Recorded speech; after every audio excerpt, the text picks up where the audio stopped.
welcome to my YouTube channel. Thanks for being here and thanks for your time. Hi, So, well, I'm glad to be here. so today we have a kind of a powerhouse because we have Harvard today, a Harvard alumna. So I'm so happy that you're here. So we went together in the same high school in Guinea, but I'm not going to talk about that part. So if you can just let us know where you come from, where did you grow up, and what made you decide to go for an MBA? For sure. So I'm from Guinea, just as you, like you. I believe we went to the same high school. So I grew up in Guinea, and from there I moved to Montreal, Canada, where I went for undergrad at a school, at University of Montreal Business School, which is called HEC Montréal. So I lived in Montreal for about 8 years, I believe.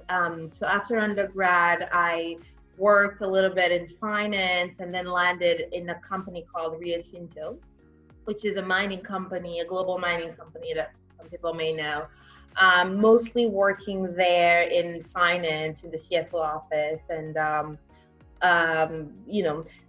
people mostly ask me typically why I joined Rio Tinto, because I moved from finance to mining in general. But living in Guinea, I really wanted to kind of have some ties with the continent, with Guinea. And Rio Tinto was just a big company for Guinea in general. So it was a way for me to be closer to my country while living in Canada. So after a few years there, I moved on to study in the US for my MBA. So I'm just going to pause there. I'm pretty sure you have more questions, but that's kind of the general path that led me to an MBA overall.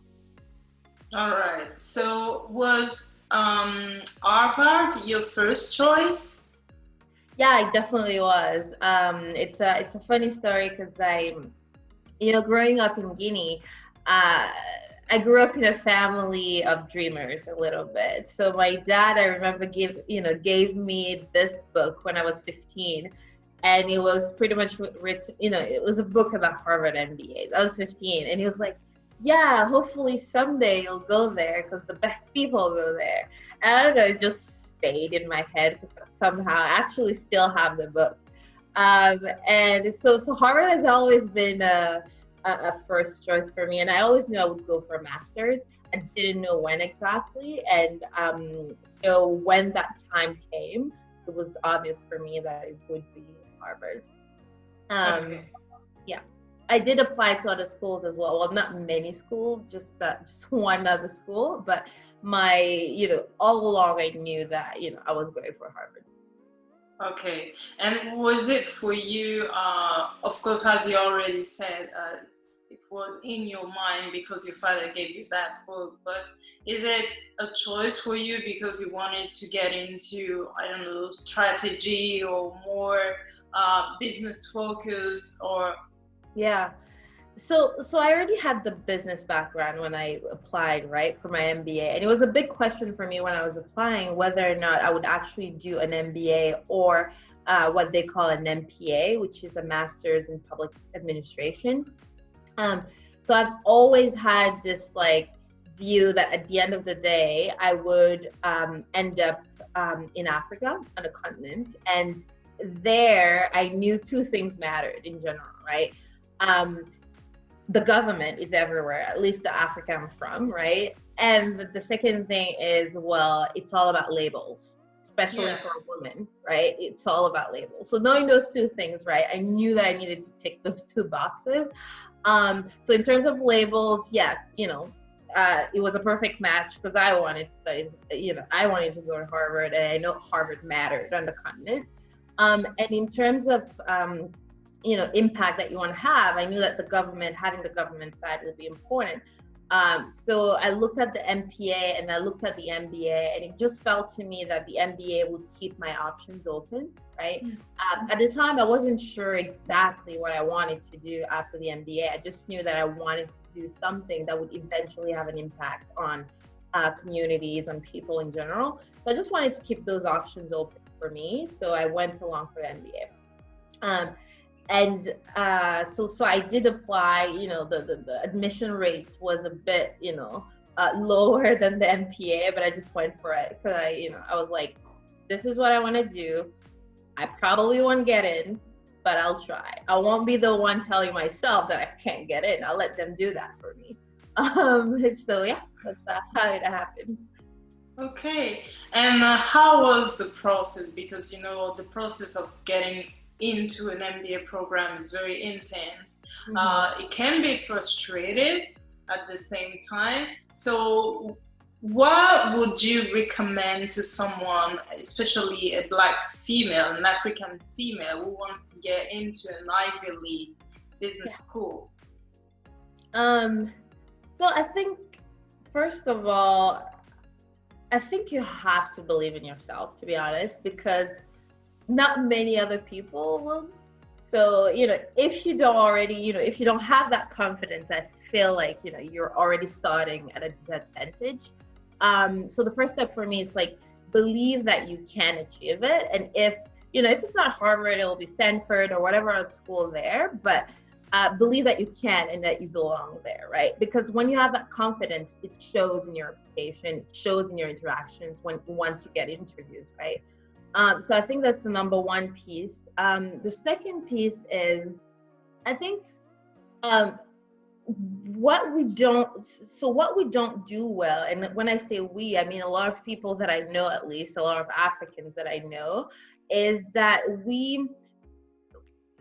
so there are a lot of resources out there. Go get them, right? Like seriously, like a lot of websites out there are telling you how to apply, what they look for. And these schools are very transparent in terms of what they're looking for, right? Like they literally almost tell you everything. So just go get that information and make sure that the school you're selecting actually, cares and, is looking for people like you. Or, how can you bring your best self so that they see your best self in your application, right? So that's number two. And I remember when I applied, I actually didn't know anyone who'd been to Harvard. I just didn't know anyone. So I couldn't reach out to anyone, right? And I didn't reach out to anyone. I just talked to, mentors that I had in my life in general. I had a VP at my, the company I was working at who went to Harvard, but I was too, I was like, I can't talk to him about this, right?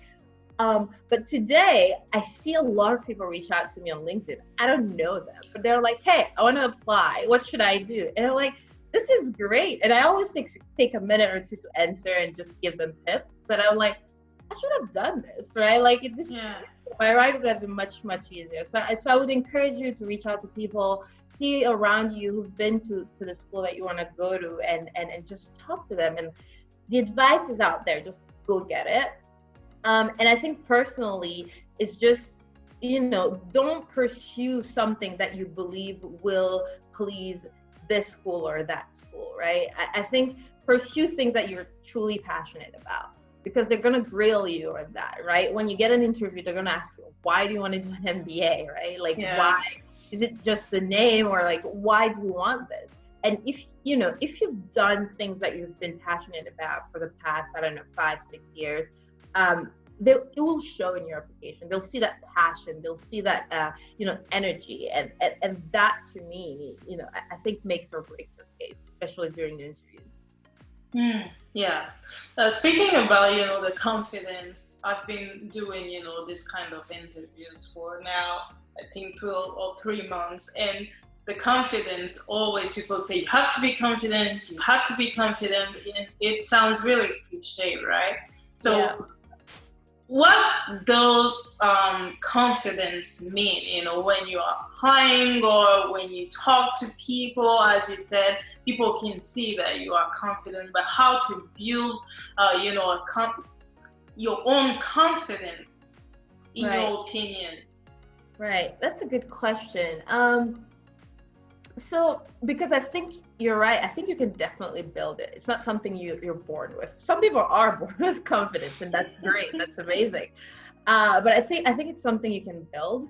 And for me, it comes from a place of, I'm gonna give it my best. I'm gonna learn. I'm gonna try. I'm gonna give it my best on my end, right? So with that knowledge that I give it my best, I belong here, right? I wasn't a slacker.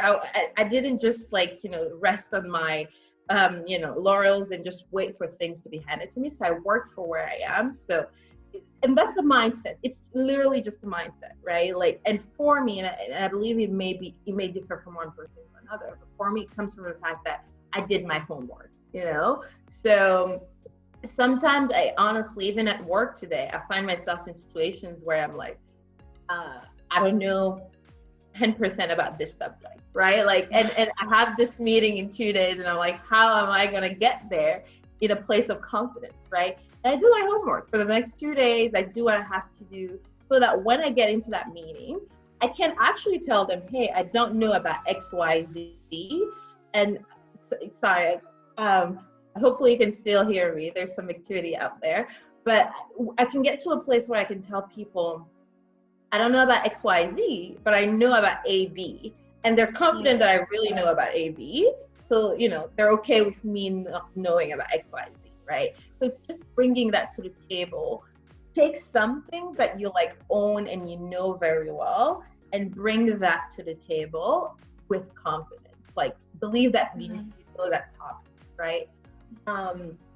So to me, confidence is built that way, rather than just this elusive view of yourself where you think you're bigger than you are and things like that. Because that confidence is easier to burst versus something that it's truly inherent and coming from you in general. Yeah. That's how I think about it.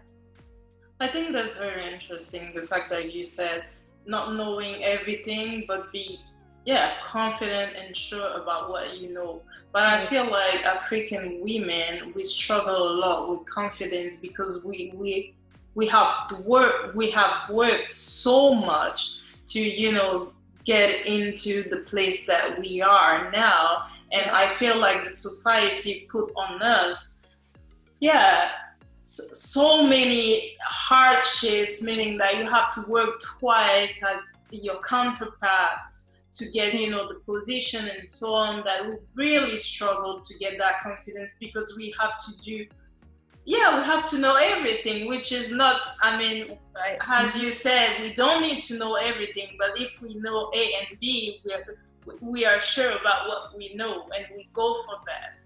Yeah. It's a good point that you're raising, right? When I think about myself growing up, there are 2 moments that I still remember to this day. The first one being when I was about 10, 11. I remember kind of having this friend of the family tell my father that he didn't understand why he was putting so much energy in my education. Because my dad was pretty involved in making sure that, I get the education that he wanted me to get, right? And this family friend was actually talking to me why are you putting so much energy? You should spend that much more on your son rather than your daughter, right? And anyone who's been to Guinea or any country like that is not surprised by this comment. It happens a lot. And I remember my dad answering, no, actually, I think she's smarter than my son. And I apologize to my brother, but he did say that. and he said, I think she's smarter than my son, so I'm going to invest the time, right? And that shaped me, right? I was lucky to hear that answer. And it's kind of, I was like, okay, I can't let him down. So that started there. And then the second moment that I still remember today is, I remember when I applied to Harvard, I think I mentioned it to maybe 3 friends because I didn't want to tell it to everyone. And one of them said, so what school are you applying to? I said, Harvard. He said, oh, you're cute. Literally, that was the answer. I was like, okay. He's like, yeah, I think that's cute. I'm like, okay, well, I'll take it. Right? Cute, well, interesting. Yeah.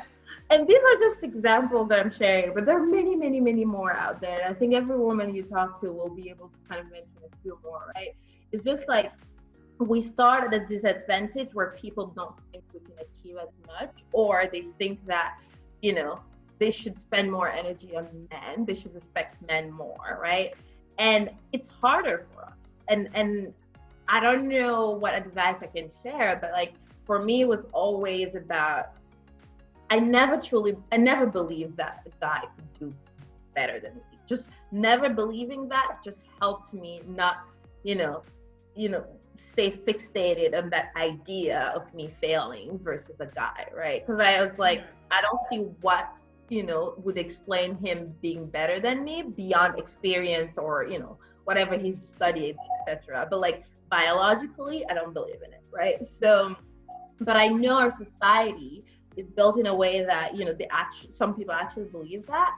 And, just when I get into a room, I don't think, hey, the woman is here or the black woman is in the room, but I'm 90% of the time I'm a minority wherever I go, right? Yeah.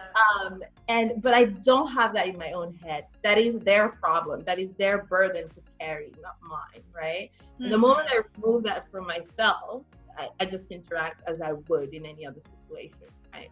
So. Very interesting. So going back to the MBA experience, what is your best memory about this period?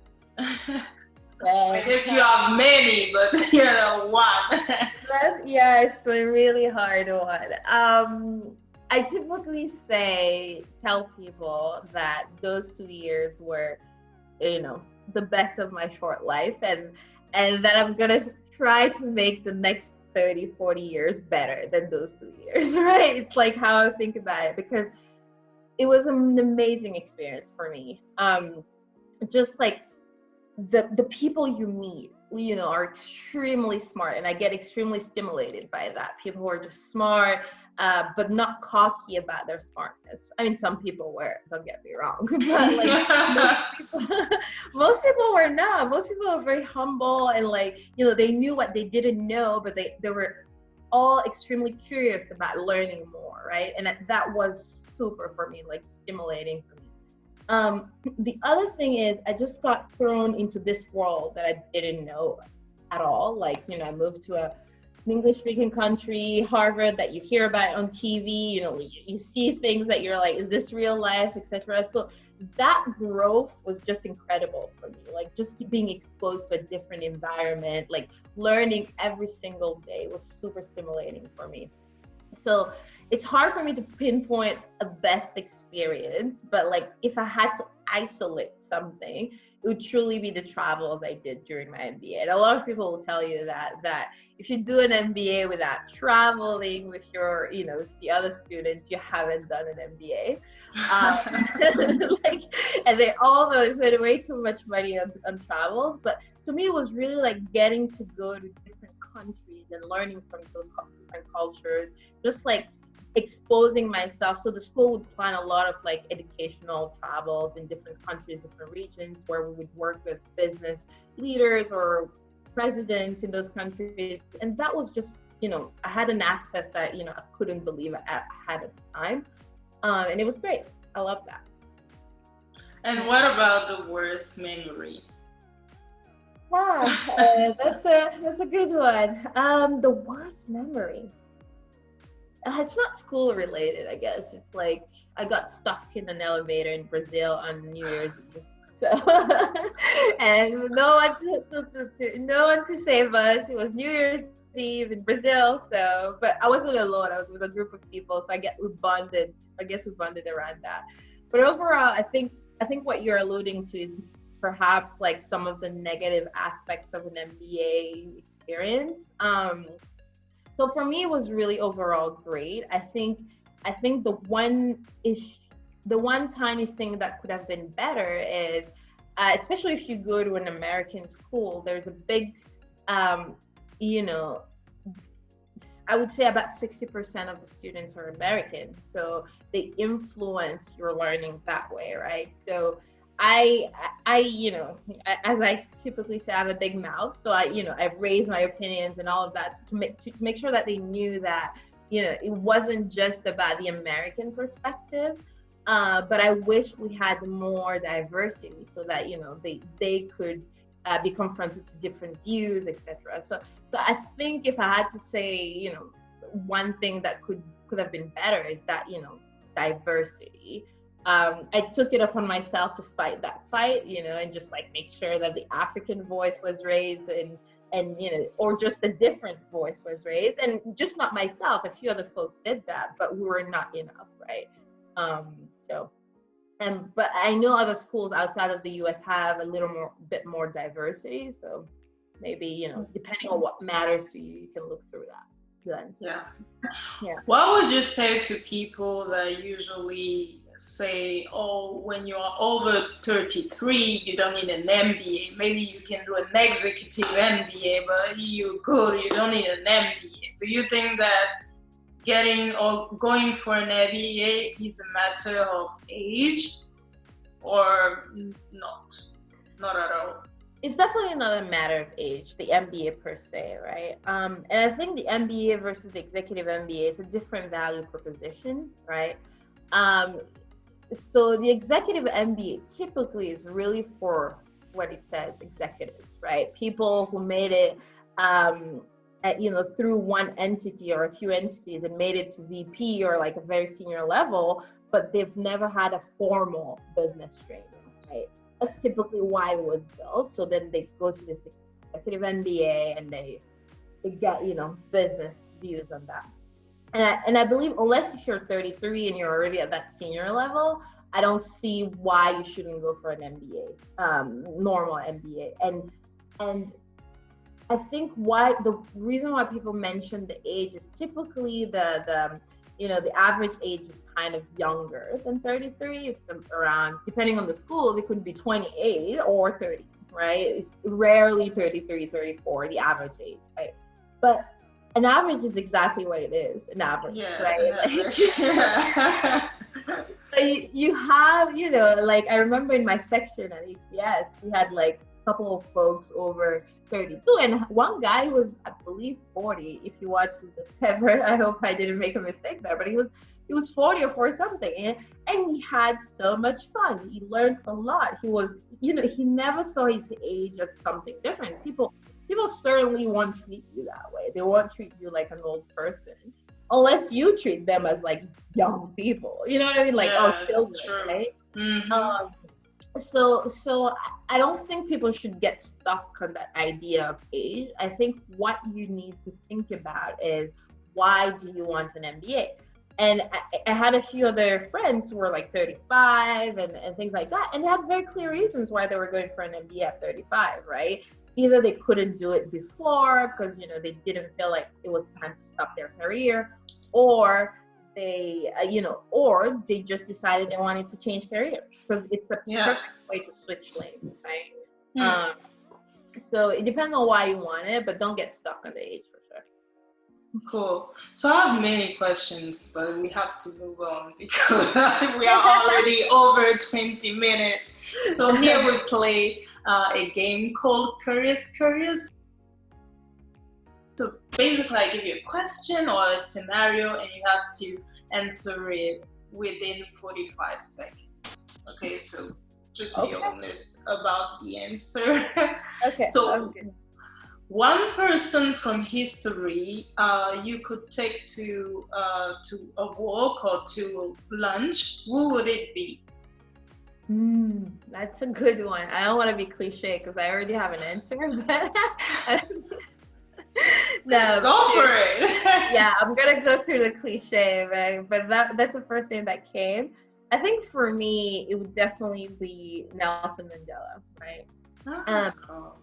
Yeah, and I think that walk for me will be about patience, right? Like throughout my years, I tend to not be very patient. I'm very impatient about everything. I want everything to happen now, right? And this is a guy who spent, almost 3 decades in a prison, and he didn't lose his views, his ideals, the things that he was fighting for, right? So I want that walk to be about patience, about working for what you want and waiting for it to come at the right time. So, yeah. Cool. Best piece of advice you ever got? It's not about you. That was the advice. So when I was about 18, a very good mentor told me, based on something I asked him at the time, he said, always remember, it's not about you. Your failure is not about you. Your success is not always about you. It is, because if you take your failure at heart and take it personally, you'll be paralyzed and won't want to try again, right? So it's not always about you when something doesn't happen, unless you're not prepared. But if you did everything right, you tried your best and you failed, don't take it personally. And if you get feedback from someone, don't take it too personally or judge everything around you too personally, even if sometimes it's personal, right? But as long as you don't always think that, I think it just, it builds resilience for me. I agree. What's the best thing that happened to you last year? Because we know 2020 is fucked up. 2020, man, we're not counting this year. So we're just gonna let it go. 2019 for me, the best thing that happened was it happened in December, going back home, and it was the first time in about 13 years that my entire family, well, except my sister, was at the same place, right? Because we all live all over and we'll go back home one at a time. So we'll see our parents, but we'll never see all each other at the same time. So that was actually the best thing that happened right before 2020. Cool. And where do we find you on the day off?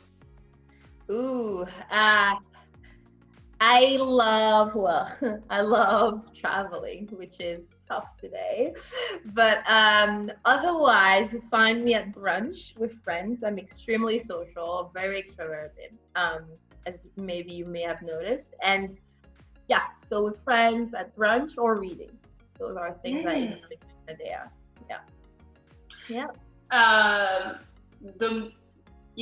The stupidest thing you ever said.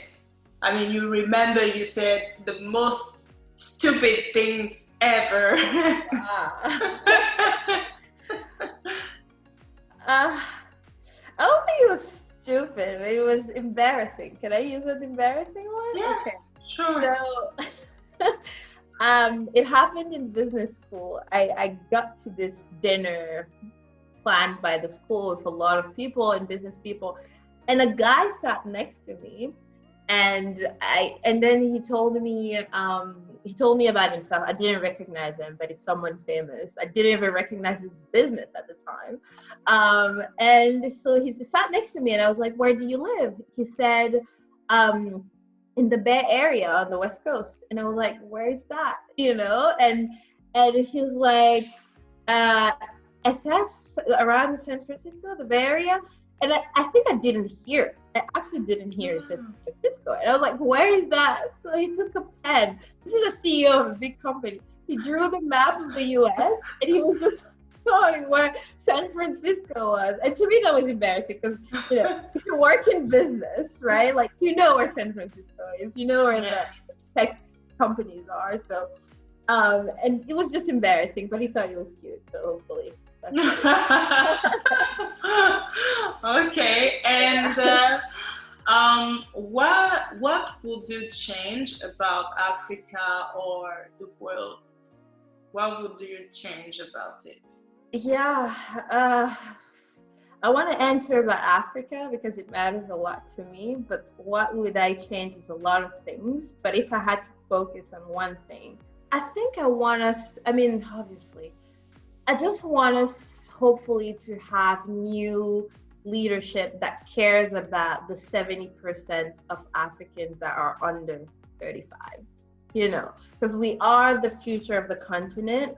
But I feel like the continent is run by, I'm sorry to say that, much older people who won't be around in 30 years, who don't always understand the challenges that the youth will face or is facing today. So I wish we get leadership, whether it's political, business, but leadership that works for the future, works for the young people in Africa. So that's what I wish for us. Yeah. So where do you see yourself in like 3 to 5 years? So in 3 to 5 years, it's less about a role for me, or less about a specific job, and more about what I want to accomplish in 3 to 5 years. So in 3 to 5 years, I want to be in a position where I'm actually having an impact and helping communities in Africa build wealth and grow. That's what I want to be able to do, whether it's through McKinsey or government or business or social NGO world. I want to be able to like say, yes, today I'm working to help X community or this community, this country to grow, to be better, to retain their dignity and get out of poverty. That's how I see myself. Awesome. So thanks for your time again. You are forever welcome to my YouTube channel, and I hope that you will be back again with us to discuss, a project about Africa. Who knows? Absolutely. Well, thanks for having me. This was fun, and definitely watch all the other videos. Thank you. Thank you. Bye-bye. Bye.